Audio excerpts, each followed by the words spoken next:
La bienvenida a este espacio de inspiración siloísta y humanizadora. Presentamos a Eduardo Gonzalo González, maestro de la disciplina material.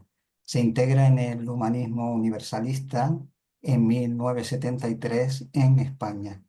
Ha trabajado junto a Silo, Mario Luis Rodríguez Cobos en diferentes proyectos de humanización. Hoy difunde su enseñanza en Turquía, China y Oriente Medio. Entre su bibliografía contamos con Sobre lo profundo o lo innombrable, comentarios sobre la disciplina material, la conversión de conversión, antecedentes de la disciplina material en Mesopotamia y antecedentes de la disciplina material en India.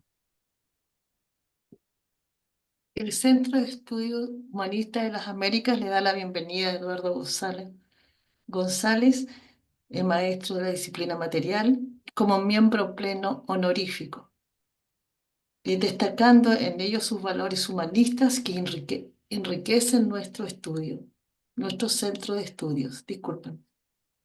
Bienvenido, Eduardo.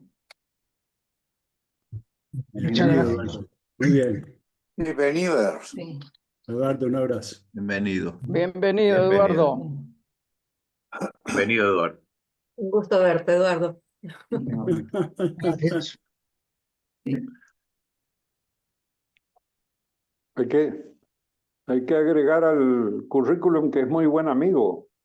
Además, Fenomenal. además, Tito, sí. Excelente. Qué cercano. Excelente. Sí.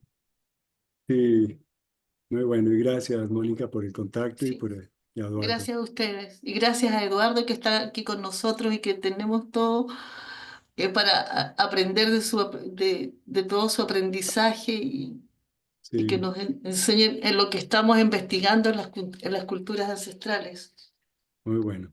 nuestra investigación. Bueno, Gracias a ustedes. para no demorarlos más, entonces, Sí. Eduardo, bienvenido. Tienes la palabra. Bueno, muchas gracias por invitarme. No sabía muy bien a qué me invitaban, pero No, todavía no sabes, ni sabrás. Todavía no. No saben lo que se No. Eduardo lo irá sabiendo. Sí. es que me escribió Mónica, oye, ¿quieres sumarte a una cosa? Digo, bueno, no sé de qué se trata, pero si quieres decir algo sobre la cultura de Egipto, digo, bueno, mis conocimientos son muy Sí, limitados. sí. Yo soy un aprendiz, sigo aprendiendo todo lo que puedo, pero no me da mucho para más. Y así que digo, bueno, de todos modos no hay mucho que perder, así que me sumo. Gracias, Entonces Eduardo. no sé cómo es el procedimiento que hay que hacer en este caso.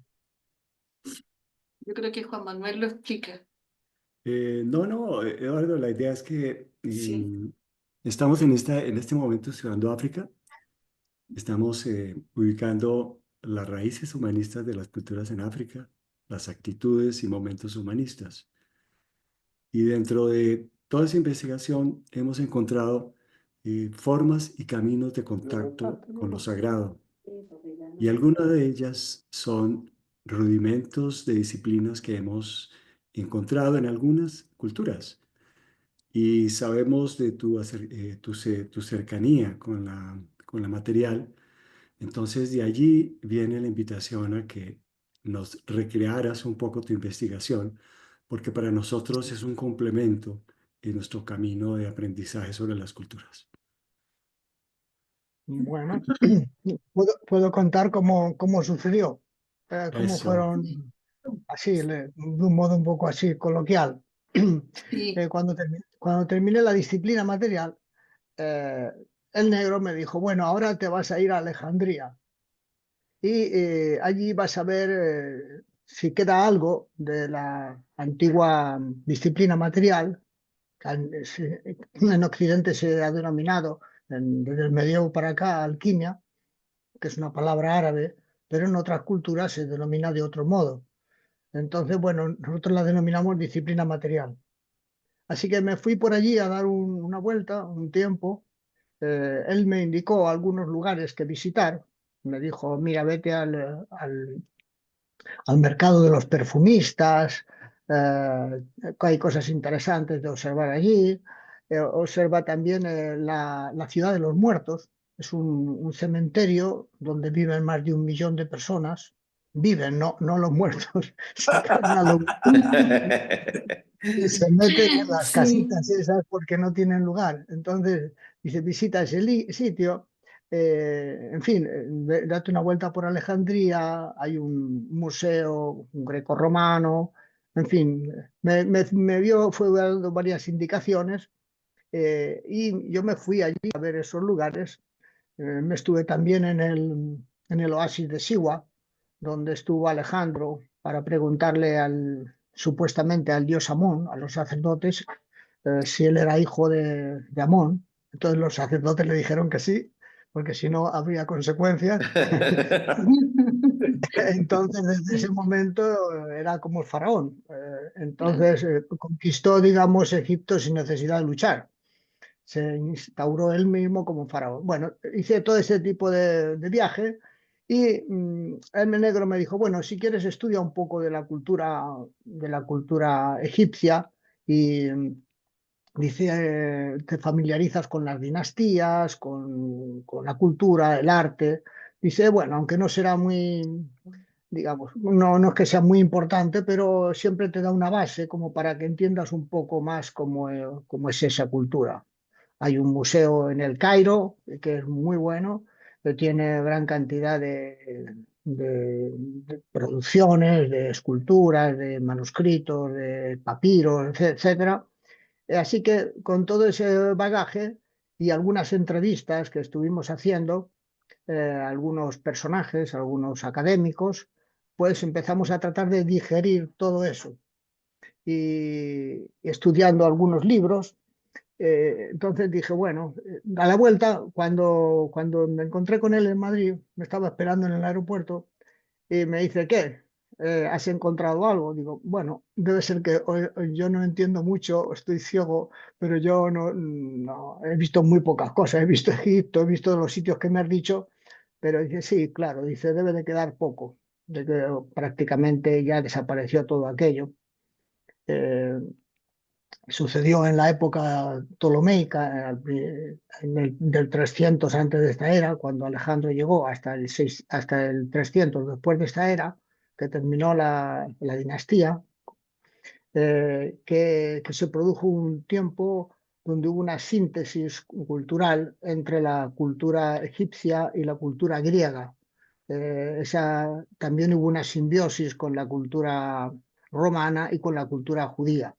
Eso dio un crisol que se expandió por todo el Mediterráneo y todo el Oriente Medio, dando lugar a esa cultura que han denominado cultura helenística, en donde hay una mezcla de elementos persas, elementos judíos, elementos griegos, una mixtión, una especie de, llamémosle, de mundialización de la época, que llegaba desde Grecia, desde el Mediterráneo, Roma, hasta la India.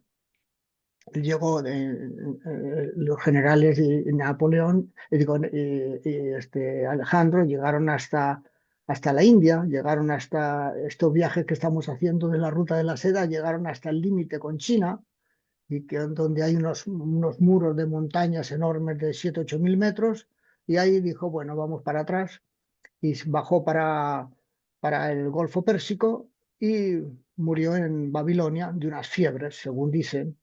Así que digamos que esa era, digamos, la base que me encontré, y a raíz de ahí empecé a estudiar un poquito y pensé cómo hacer toda esta historia, y entonces dije, bueno, no puedo reconocer algo que no haya experimentado. Entonces tomé como referencia los pasos de la disciplina material. Vi qué había sucedido y traté de encontrar resonancia de cada paso en la disciplina material, pero en la cultura egipcia. Y esa, digamos, transcripción es la que hice en un vídeo que es el que le pasé a Mónica, donde se sintetiza de algún modo la relación entre digamos, la cultura material del África, del África, de la parte de Egipto, Sudán, de toda esa zona, con la disciplina material. Hay unos antecedentes, digamos, geográficos, geopolíticos, espirituales, que a mí me daban una relación con la disciplina material. Y eso fue lo que he hecho en ese documental, y podemos verlo y si queréis hay algunas preguntas o dudas, pero vamos, en definitiva, lo que uno puede expresar es lo que uno ha vivido o lo que uno cree que establecer como coincidencias. Lo mismo hice con los antecedentes de la disciplina material en Mesopotamia, en la India y en la China. O sea, siempre buscando raíces, pero la referencia que yo llevaba no eran tanto los libros, no eran las cosas, sino la experiencia que había tenido en la disciplina material, tratando de ver eh, similitudes. O sea, uno tiene una referencia que es lo que ha experimentado y trata de ver aquello que resuena en esa cultura. Entonces, ese, digamos, era como mi escáner para detectar. No es tanto un trabajo de erudito bibliográfico, o sea, no sé, por ejemplo, si lees a Mircea Eliade o gente muy estudiosa, tienen unos grandes conocimientos. Yo no sé si estos estudiosos han tenido una experiencia práctica de taller, una experiencia práctica, porque cuando se habla, por ejemplo, de cerámica, una cosa es ver la cerámica, estudiar sobre cerámica, y otra cosa es ser ceramista. O sea, ponerse a trabajar con la cerámica, ver que a uno le pasa con la cerámica, con el horno, con la producción, porque hay todo un fenómeno de transformación al trabajar con los objetos. No es lo mismo hoy escuchar música que tocar música. O sea, digamos, cuando uno mete el cuerpo, cuando uno mete el sistema de registros, empiezan a producirse otro tipo de ocurrencias, otro tipo de relaciones, y es lo que yo he observado. Así que, bueno, más o menos en síntesis así sería esto. No sé si es lo que queríais o algo, otra cosa. Perfecto, Eduardo. Entonces, ¿quieres que pasemos el video? Sí, pues seguramente más interesante que lo que yo he dicho porque está un poco más elaborado. Listo. Entonces, vamos a compartirlo.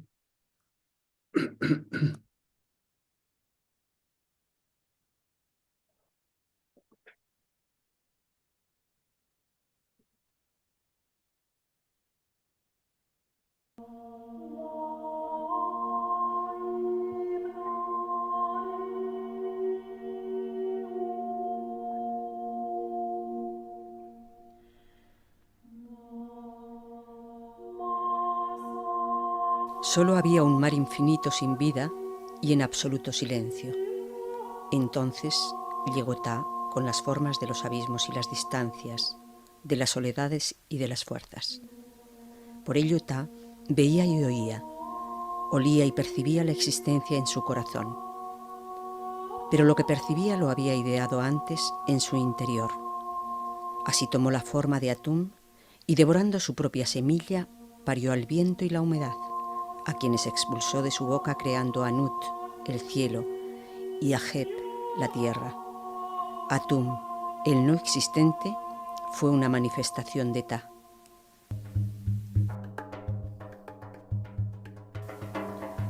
La cultura egipcia tiene raíces africanas y en la actualidad se está investigando sobre su origen animista. En la mitología egipcia más antigua, los dioses tenían forma de animales: coyote, cocodrilo, ibis, mono, serpiente, halcón. Cada uno de ellos tiene distintos atributos, de forma que unos van a ser relacionados con la vida, otros con la muerte, otros con la resurrección o el conocimiento o con la fuerza. De allí toman su materia prima gran parte de los desarrollos mitológicos posteriores.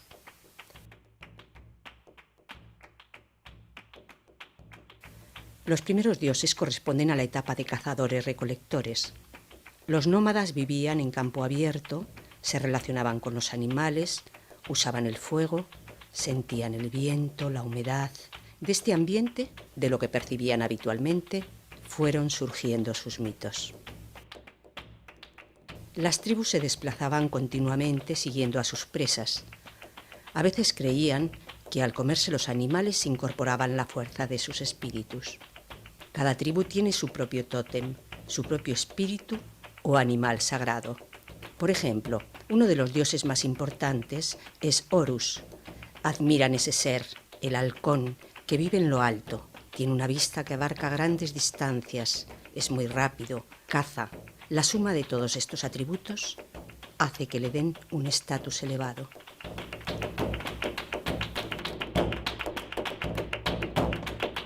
Hace más de 12.000 años, el desierto del Sáhara era un paisaje estepario, casi selvático, con ríos y lagos que hacían posible que vivieran numerosas tribus.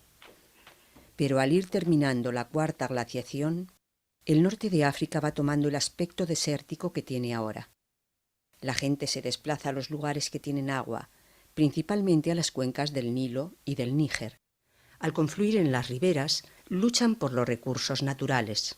En la medida que unas tribus prevalecen sobre las otras, también se produce una reordenación jerárquica de sus tótems correspondientes. Cuando los cazadores se asientan en un lugar y desarrollan la agricultura, aparecen nuevos conceptos, nuevos dioses. Al cambiar las tecnologías, también cambian los mitos que giran alrededor de los fenómenos que observan o producen. En la agricultura, la vida y el crecimiento de las plantas, su muerte y resurrección a partir de las semillas, son ciclos marcados por las estaciones que, a su vez, están relacionadas con los ciclos solares. El comportamiento de espíritus como el sol o el Nilo van a marcar el desarrollo de las cosechas, por lo que se convierten en divinidades importantes.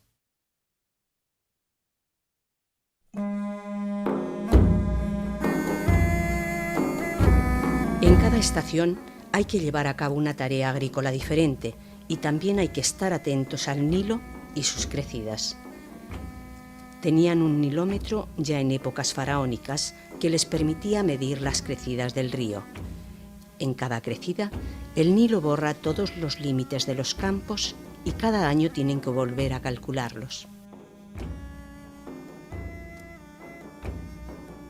La medida de los campos y su producción les hace desarrollar las matemáticas. También, al asociar los ciclos agrícolas con los desplazamientos de los astros, comienzan a desarrollar la astronomía.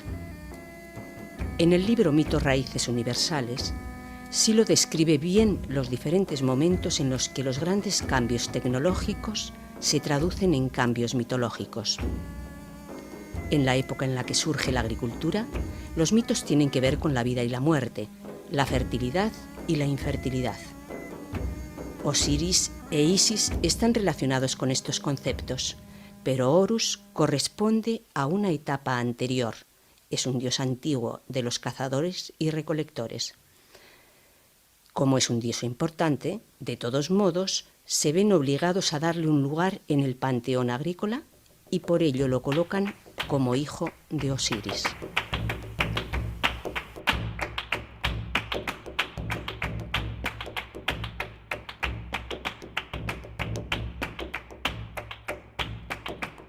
Otro ejemplo de la relación entre el surgimiento de las nuevas tecnologías y los mitos lo tenemos en la cerámica. Esta se relaciona con objetos como el barro, el fuelle y posteriormente el uso de la rueda del alfarero.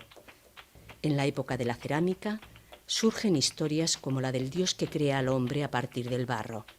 En la mitología egipcia, Ta es el dios alfarero, del mismo modo que Tot es el dios del conocimiento, relacionado con el uso de la escritura. Al llegar la metalurgia, los mitos tienen que ver con fuego, rayos, martillos, y ya los dioses centrales son masculinos, a diferencia de los nacidos con la agricultura y la ganadería. En algunas áreas culturales, el paso del matriarcado al patriarcado es un momento importante. Tal vez la domesticación de los animales dio a entender que el sexo está relacionado con la reproducción. Esto habría traído como consecuencia que la figura masculina adquiriera otro valor, porque la reproducción necesita del semen masculino y no es un atributo exclusivo de la fertilidad femenina, como se creía en la época del matriarcado. La transición del patriarcado se traduce mitológicamente en una lucha de dioses femeninos con masculinos, como en las leyendas de la mitología griega que hablan de diosas luchando contra gigantes. En el caso de Egipto, Isis, la madre, abandona su posición central para asumir el papel de consorte de Osiris, que deviene en el dios principal. La diosa madre también es despojada de su rango en las mitologías indoeuropeas al prevalecer la cultura masculina de los metales. El mismo fenómeno se da más adelante en el panteón cristiano, que en los inicios es netamente masculino y en el que la diosa madre ha desaparecido. Finalmente se ven obligados a incluirla, pero como es un agregado que no encaja en el panteón, la sitúan al lado, como la Virgen Madre de Dios. Este proceso de afirmación masculina y degradación de lo femenino que podemos observar en las transformaciones de los mitos nos da noticia del surgimiento de un conflicto entre sexos que sigue sin resolverse en nuestros días. En las grandes ciudades del imperio se producen distintas síntesis teológicas. Incluso hay distintas concepciones según de qué templo egipcio se trate. El texto de la creación con el que hemos abierto el vídeo provenía de Menfis. Menfis era la capital que controlaba la unión del Alto y del Bajo Egipto, muy cerca del actual El Cairo, donde el Nilo comienza a abrirse en su delta. En Heliópolis, la ciudad del sol, de Helio, hay otra cosmogonía. En Hermópolis, la ciudad de Hermes, otra, y así siguiendo. Las ciudades tenían su patrono, su dios, de la misma manera que antes cada tribu había tenido su tótem. En la medida que una ciudad prepondera sobre las demás, su dios toma un papel central en el panteón. Por ejemplo, el dios central puede ser Atón y luego ser sustituido por Amón, siguiendo las vicisitudes de la política. En Menfis se encuentra el templo de Ptah, que era el patrón de los orfebres, el dios del oro. Las casas de la vida eran una especie de universidades y también servían de bibliotecas o archivos. Allí los sacerdotes trabajaban las piedras preciosas y desarrollaban la metalurgia. Aprendieron a hacer aleaciones de cobre, oro y plata, y también imitaciones de estos metales para ellos sagrados, de gran significado espiritual.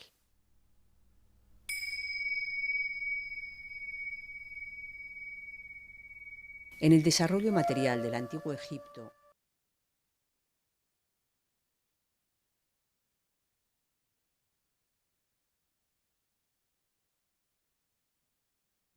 Le bajaste el volumen.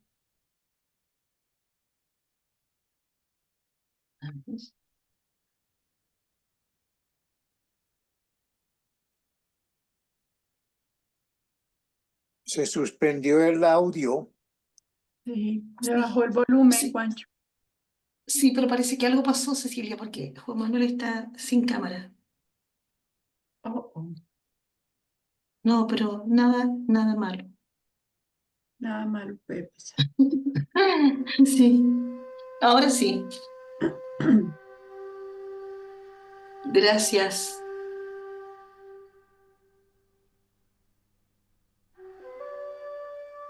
en el Y antiguo ayúdame. Egipto, la preocupación por la Espíritu. muerte y la resurrección es un tema central y permanente. Todas las inscripciones de las tumbas nos hablan de esa especie de obsesión por la continuidad tras la muerte. En las primeras dinastías del Imperio Antiguo, aproximadamente entre 2700 y 2200 años antes de esta era, solamente el faraón tenía esta posibilidad. El faraón disponía de unos textos de indicaciones de cómo proceder para continuar en el más allá. Esos textos han sido conocidos como textos de las pirámides. Son invocaciones, pedidos, reflexiones, cánticos, ayudas para avanzar que se escribían en las paredes alrededor de las tumbas. Cuando el Imperio Antiguo entra en crisis, entre 2200 y 2050 antes de nuestra era más o menos, la gente deja de creer en los dioses, sobre todo deja de creer en los faraones. El mundo se cae, un desastre se cierne, y cuando tras 150 años de desorden el imperio se reconstruye, las cosas han cambiado. La élite, los nobles de alto nivel, quieren ser enterrados como los antiguos faraones. Dentro de los sarcófagos se escriben las instrucciones que en la etapa anterior figuraban en las paredes. La compilación de esos textos ha sido llamada textos de los sarcófagos. El Imperio Medio también cae y Egipto se hunde en otra crisis, en la que es invadido por pueblos de Oriente. Es el llamado Segundo Período Intermedio, que dura unos 200 años hasta que expulsan a los invasores extranjeros y levantan de nuevo el imperio. Pero llegados a este punto, la situación ha vuelto a cambiar y ahora todo el mundo quiere acceder a la salvación. Como ya entonces se conocen los papiros, los escribas copian las inscripciones de pirámides y sarcófagos y las venden a los que quieren una copia personalizada para sí mismos o para sus familiares. Así prosperan los escribas, haciendo miles y miles de todo tipo de papiros que se colocan en los sarcófagos hasta que finalmente la costumbre es practicada por la mayoría de la población.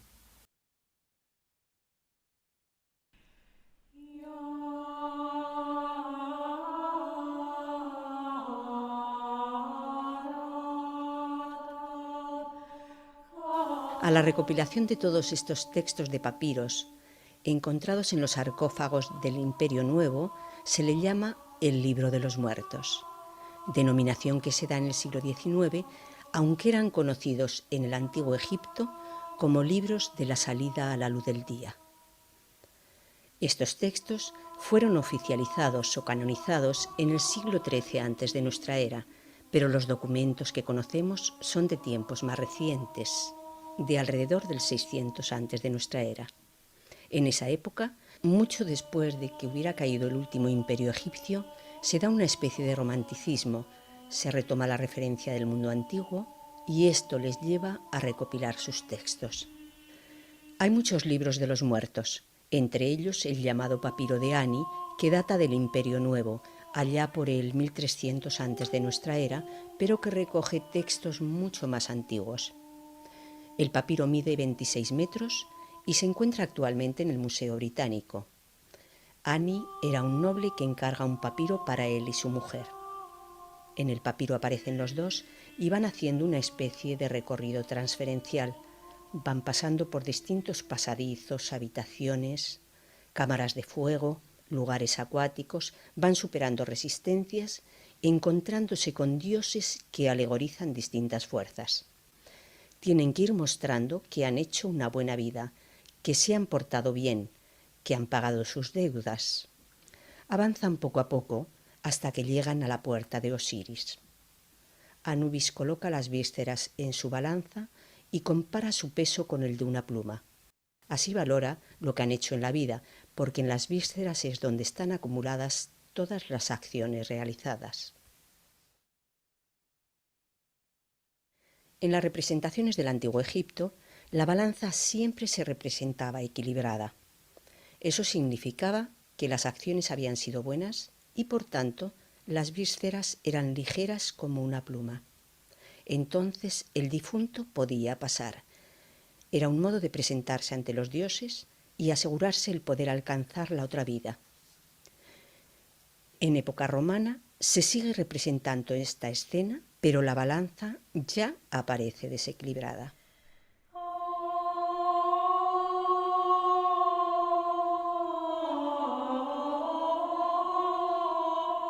Lo que ocurre en estos recorridos no lo explican como un sistema transferencial, pero nosotros lo reconocemos como tal, lo relacionamos con nuestros trabajos. Nos recuerda a lo que ocurría en la antigua ceremonia de orden, hoy recogida en la experiencia guiada de la muerte, o como lo que ocurre en la ceremonia de asistencia, en la que se va guiando a la persona que muere por un camino desconocido.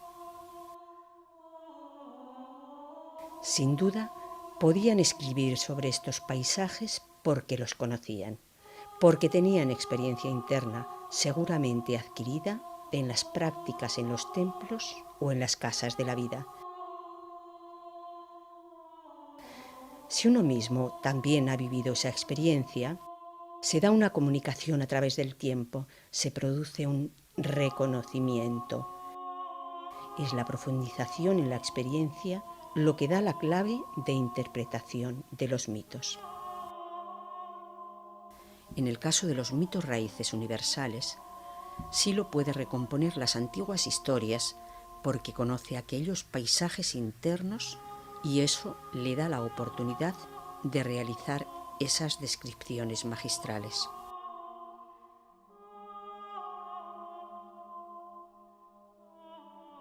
Los egipcios, a partir de sus experiencias, llegaron a concebir diferentes principios en la composición del ser humano. Tenemos un cuerpo físico, también un alma, energía o fuerza que lo anima, el Ka. Es una especie de doble energético y se representa como una copia del cuerpo. Podemos verlo, por ejemplo, en las enormes estatuas de Abu Simbel, que no están referidas a 4 personas, sino a Ramsés y su mujer más sus respectivos Kas o dobles. Las buenas acciones posibilitan al Ka generar un tercer principio o espíritu, el Ba, que se representa como un pájaro con cabeza humana y se sitúa normalmente en lo alto de la tumba, porque es el que va al mundo y vuelve. Otros 2 componentes de menos importancia son la sombra, que siempre nos acompaña, y el nombre, ya que algo que no se puede nombrar no existe. Esto se debe a la creencia de que Dios hizo al mundo con la palabra, creencia que perdurará en las culturas judía, cristiana e islámica. Otra cuestión importante es que para posibilitar la continuidad en el tiempo es necesario alimentar a los diferentes principios o cuerpos.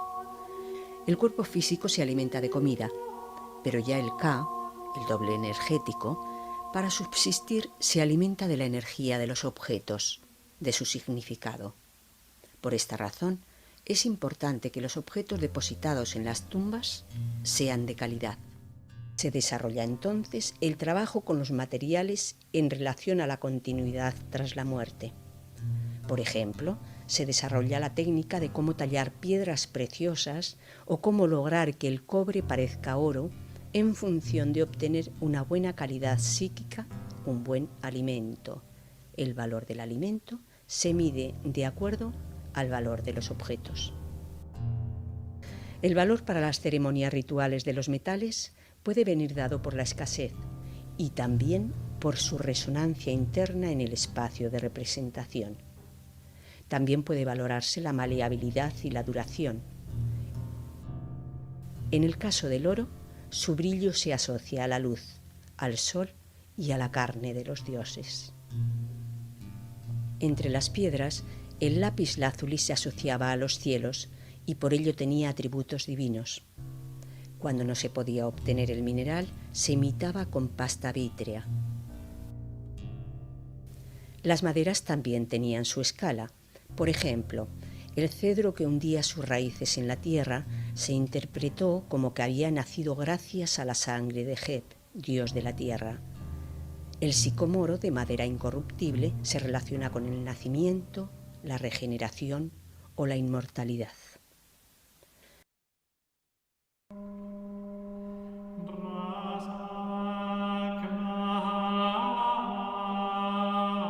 Tampoco es indiferente el aspecto del difunto. El Ba o espíritu hace su viaje que tras una cantidad variable de tiempo debe terminar en la salida a la luz del día. Vuelve cada noche a la tumba porque necesita alimentarse del cuerpo y del Ka. Por tanto, deben estar bien conservados para que el Ba sea capaz de reconocerlos. Al principio se extraían las vísceras para que no se corrompieran y se guardaban al lado, dentro de unos vasos llamados canopos. Más adelante se perdió la costumbre y aunque se seguían usando los vasos, eran macizos y ya no contenían las vísceras. A lo largo del tiempo, y aún con modificaciones, se han ido conservando las costumbres. En la época del Imperio Romano todavía se llevaban alimentos a los muertos e incluso actualmente se llevan flores que pierden su sustancia psíquica al marchitarse y que por tanto es necesario cambiarlas.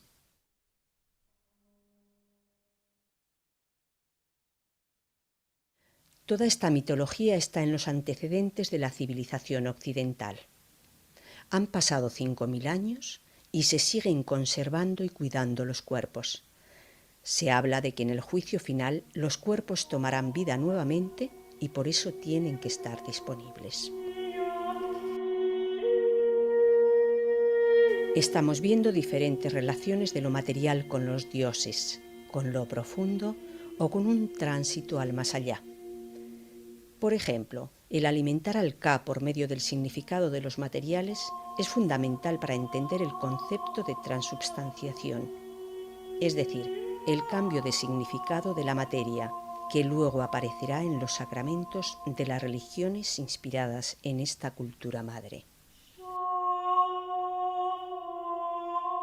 Como hemos visto, el libro de los muertos originalmente era llamado el libro de la salida a la luz del día. El día es el sol, como alegoría de una experiencia luminosa, mental, pero como estas invocaciones se encontraban en las tumbas, los arqueólogos le llamaron el libro de los muertos.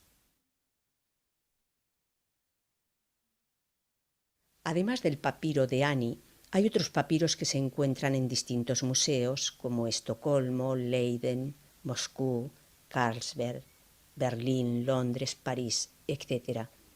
En todos observamos una preocupación por guiar al Ba hacia el otro mundo, por pasadizos, lagos, montañas, hasta llegar a la fusión con la luz de los dioses. Nos podemos imaginar que esto sería como si en el futuro unos arqueólogos encontraran nuestras transferencias y se dieran cuenta de que es la misma historia contada de diferente manera y trataran de reconstruirla.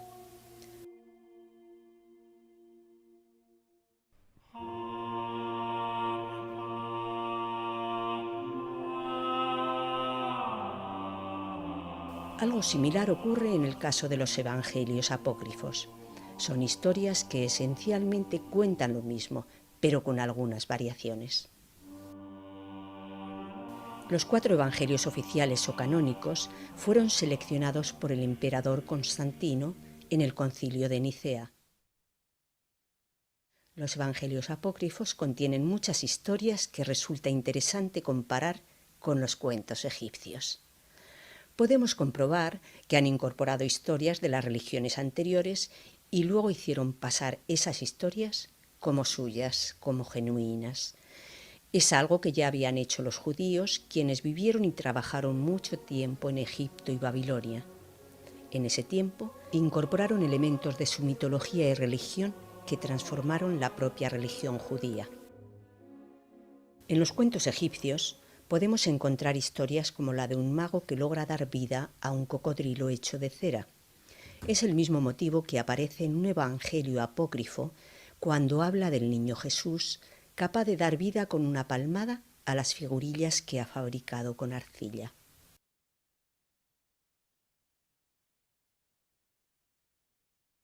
Otro caso muy claro de la pervivencia de los mitos egipcios en las nuevas religiones se da en el Evangelio de Lucas, que nos relata cómo fue concebido Jesús por medio del Espíritu Santo. Se apareció un ángel a María y le dijo: «Tú has sido elegida por Dios y concebirás un hijo que será Rey de Reyes». Podemos compararlo con la historia de la concepción de la faraona Hatshepsut, que fue la única faraona, una mujer muy inteligente que reinó entre 40 y 50 años. Esta historia dice así. Un día Amón convocó a la Enéada. Les anunció su propósito de engendrar a Hatshepsut para que los dos territorios tuvieran nuevamente un soberano digno. En esas circunstancias, Amón envió al dios Tot, el señor de la sabiduría, en busca de una madre para esta criatura. Tot, el señor de la sabiduría, Es un en poco busca de antes. una madre para esta criatura. Está bien, está bien. Ahí está bien. Sí, Ahí está está bien, bien. Juan. Apareció un Está ángel a bien. María y le dijo, Ok.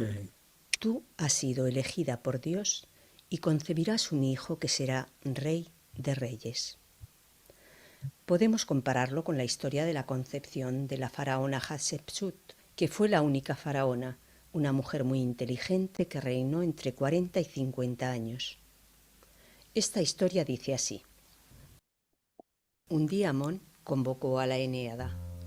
Les anunció su propósito de engendrar a Hatshepsut para que los dos territorios tuvieran nuevamente un soberano digno.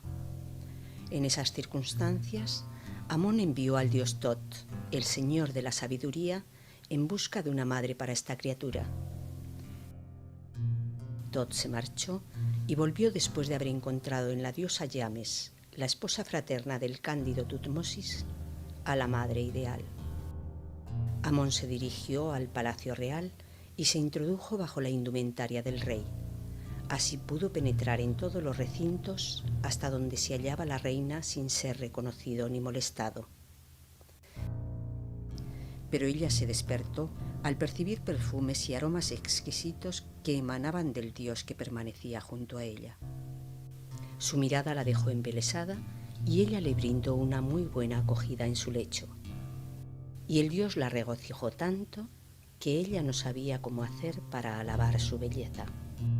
Y Amón le predijo que Hatshepsut, la hija que ella alumbraría, sería reina de ambos territorios de Egipto. Aquí Amón toma forma humana, como hará más adelante el dios griego Zeus, que en diferentes ocasiones se transforma en animales para entrar en relación con mujeres. El relato da un origen mítico a Hatshepsut, lo que refuerza su poder y el de su dinastía. Es una historia muy antigua. Es la misma historia del nacimiento del emperador Cambises en Mesopotamia, la de Sargón de Akkad o la de Alejandro Magno, quien también nace de la relación de su madre Olimpia con el dios Amón. En el Evangelio de Lucas, la representación del nacimiento de Jesús adopta los mismos temas que Virgilio utiliza en las églogas o versos reales y que los poetas cortesanos bizantinos.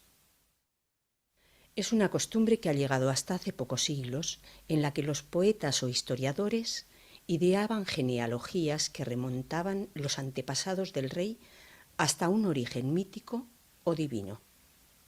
También podemos observar paralelismos en la Eneida, que reproduce las historias egipcias de los descensos a las regiones subterráneas, cuando Eneas penetra en el inframundo y le es revelado el destino de las almas al morir.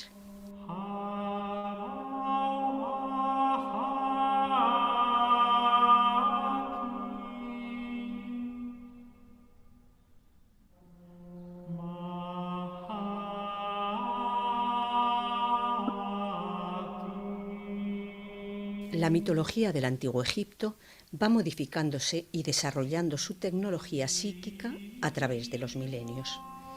Pero también se dan síntesis con otras culturas, como en el caso de la invasión de los hicsos, tal vez procedentes de Palestina, en el primer periodo intermedio, alrededor del 1720 antes de nuestra era. Otro caso es la invasión persa, alrededor del 525 antes de nuestra era. Más adelante llegan los griegos y los romanos. Todos estos pueblos hacen notar su paso por la mitología egipcia. Por ejemplo, los ángeles no se representan en Egipto hasta la invasión de los persas entre el 700 y 800 antes de nuestra era.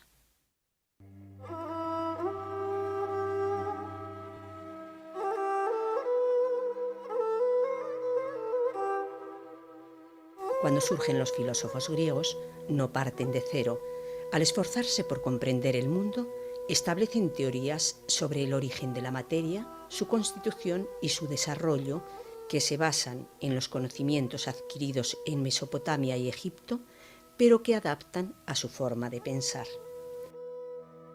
Esta adaptación acaba por transformar las ideas originales en un proceso que podemos ver ejemplificado en Creta. En la cultura de Cnosos, la diosa madre era simbolizada con el doble hacha, llamada Labris. Los griegos decían que en Creta había un laberinto habitado por un minotauro. No se ha encontrado tal laberinto, pero sí palacios con muchas habitaciones y una estructura muy compleja para los griegos de entonces. Los griegos asocian el lugar de Labris a esa complejidad, de forma que Labris se termina convirtiendo en sinónimo de lo complicado, de lo indescifrable para ellos. Y así el nombre pasa de referirse a la diosa madre para significar lo que entendemos hoy por laberinto. Los griegos formulan diferentes teorías sobre el origen de la materia. Algunos, como Tales de Mileto, lo ven en el agua. Anaxímenes dice que todo viene del aire. Para Genófanes será de la tierra y para Heráclito del fuego. Otros dicen que todo se origina en los números o en los átomos. Poco a poco, las teorías van incluyendo los opuestos de la naturaleza, lo frío y lo caliente, lo húmedo y lo seco. Todos los conceptos que los filósofos griegos trataban de organizar y comprender ya estaban en los mitos egipcios. En la síntesis de la mitología menfita, todo parte de Ta, que no tiene forma y se manifiesta en Atum. De allí se derivan las formas que se van a organizar por parejas. Set y Tebnut, el viento y la humedad, y luego Nut y Heb, el cielo y la tierra. A cada forma corresponde su opuesta, y así hasta completar la Enéada de las 9 formas primigenias. Empédocles y posteriormente Aristóteles consideran que la materia prima son varios elementos y no uno solo. Todos los seres están compuestos por esos elementos en distintas proporciones. Organizan un cuadro explicativo a modo de máquina de ordenación de conceptos en donde sitúan el fuego, la tierra, el agua y el aire. Y alternos ponen lo frío, lo caliente, lo húmedo y lo seco. Aristóteles es el filósofo griego que más influencia ejerció sobre los alquimistas. A los 4 elementos de Empédocles suma un quinto, el éter, del cual estarían compuestos todos los seres celestiales. Los elementos ordinarios son fruto de diferentes combinaciones de parejas, con 4 propiedades, caliente-frío, húmedo-seco. Así el agua es húmeda y fría, el fuego caliente y seco, la tierra fría y seca, el aire caliente y húmedo. Basta cambiar las propiedades de una sustancia para que cambie también la proporción entre los elementos que la forman, lo que hace que cambie la sustancia misma. Eso es lo que tratan de hacer los alquimistas con las coagulaciones, con las disoluciones. Tratan de cambiar la cualidad de las sustancias siguiendo siempre estos criterios.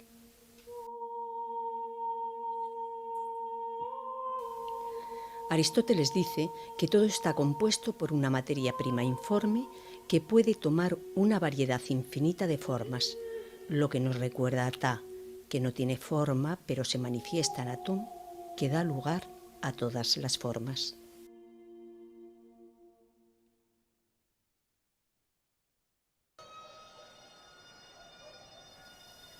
En la época griega, con centro en Alejandría, se producen grandes avances en procedimientos e instrumental para trabajar con materiales.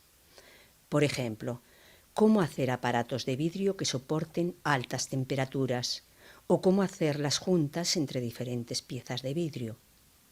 Aparece entonces el cisne, una retorta para destilar, instrumentos que permiten destilar de un modo continuo. Fabrican matraces de digestión que permiten calentar con moderación las mezclas sin alcanzar el punto de ebullición.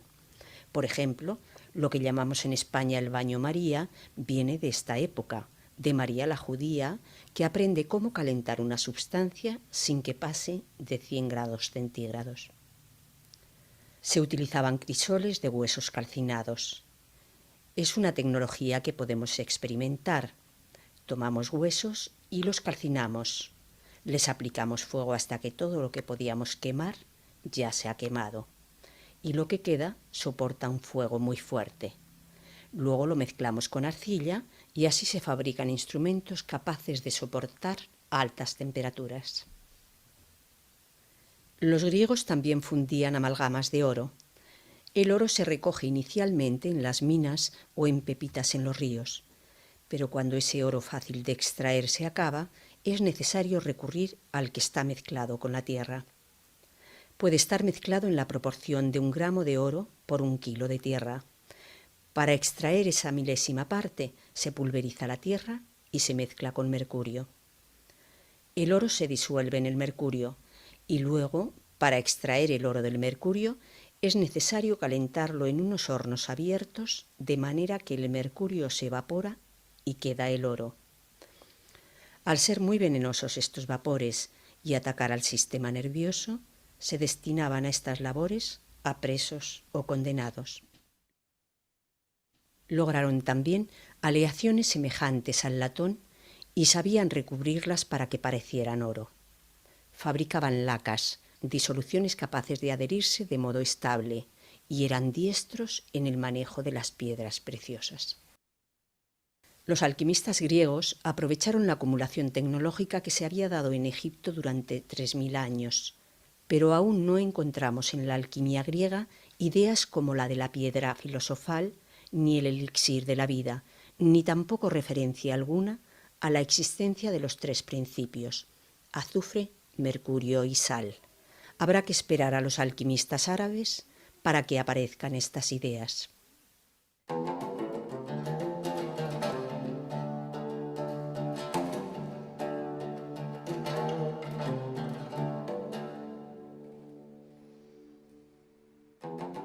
En el nacimiento del Islam, la dinastía omeya toma el poder de Mahoma y gobierna durante unos 100 años desde su capital en Damasco.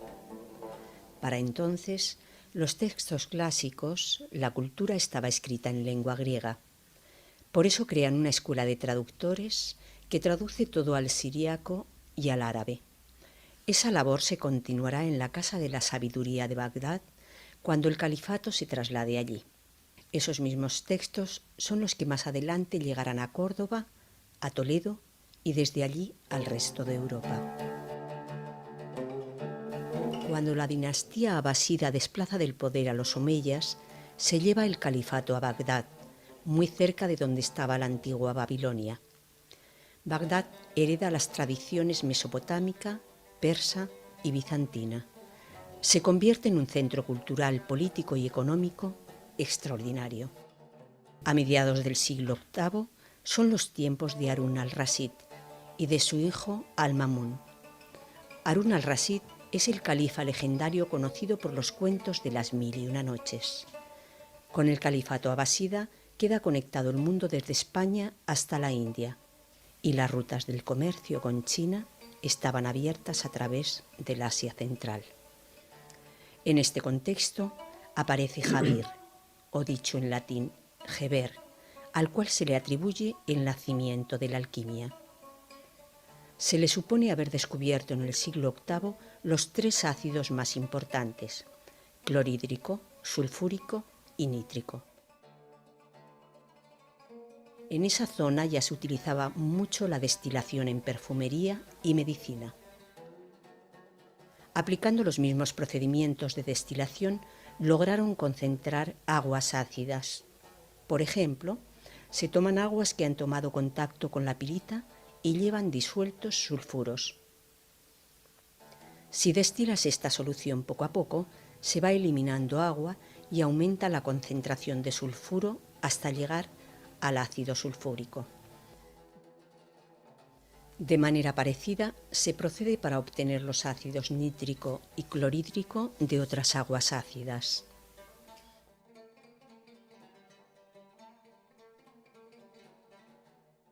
Es muy probable que la idea de iniciar el proceso alquímico con azufre y mercurio venga de China, ya que allí había una gran tradición de trabajar con el mercurio.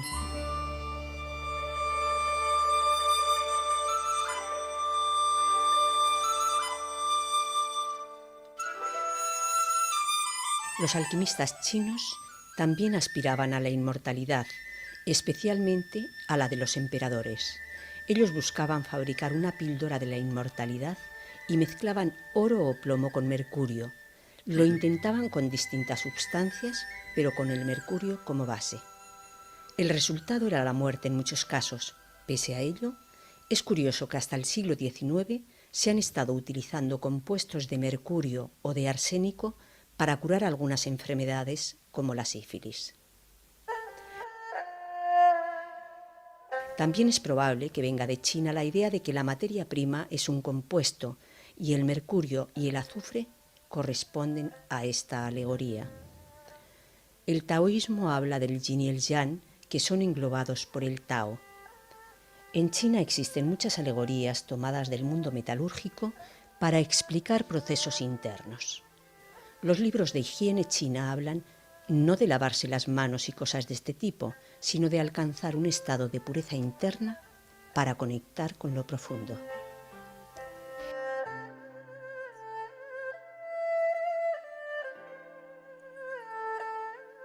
La energía, al pasar por los campos de cinabrio, produce las manifestaciones de la vida. Significa que para ellos el cinabrio es una alegoría de la fusión de dos principios, el azufre y el mercurio, como alegoría de la fusión entre lo masculino y lo femenino que da lugar a la vida. Es una alegoría de procesos internos que podría haber llevado a los alquimistas árabes de Bagdad a considerar que la materia prima es la unión de los principios del azufre y el mercurio. Justamente entonces, en el siglo VIII, el descubrimiento de los ácidos les da la posibilidad de crear cinabrio de forma artificial. Lo que la naturaleza tardaba millones de años en formar, se podía fabricar en laboratorio en muy poco tiempo. Que el ser humano sea capaz de acelerar el proceso natural y provocar la fusión de lo masculino y lo femenino para producir una sal, un producto que no es atacado ya por los ácidos, es una alegoría muy interesante de un cambio interno.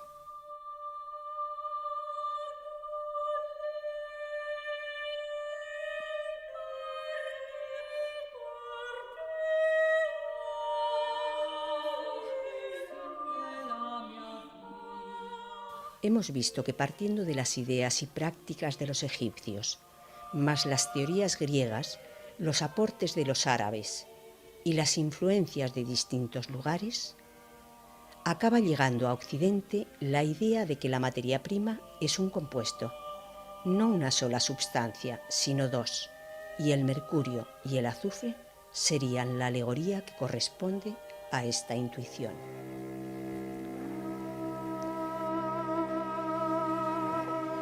Según el estudioso Luis Íñigo Fernández, la alquimia fue una creación del alma griega. En la Alejandría de los Ptolomeos se desarrolla la cultura helenística. La cultura griega durante cientos de años se combina con otras culturas como la egipcia y la mesopotámica, la judía, la persa y la india. De allí irradia al Imperio Romano y se mantiene mucho tiempo, porque en el 476 solo cae el Imperio Romano de Occidente, pero la antigua Roma perdura en el Imperio Bizantino. Bizancio es el puente con el mundo moderno. De esta manera vamos conectando todos estos hechos y podemos seguir el recorrido histórico de las ideas y de los mitos.